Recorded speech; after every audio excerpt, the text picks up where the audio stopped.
सोमनाथाय नमः। ॐ मल्लिकार्जुनाय नमः।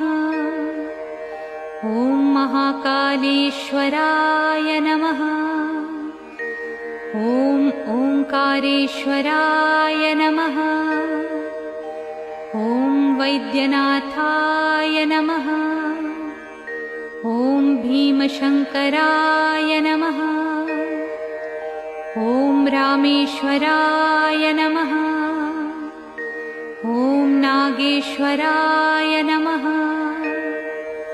ॐ विश्वेश्वराय नमः। ॐ त्र्यंबकेश्वराय नमः। ॐ केदारेश्वराय नमः।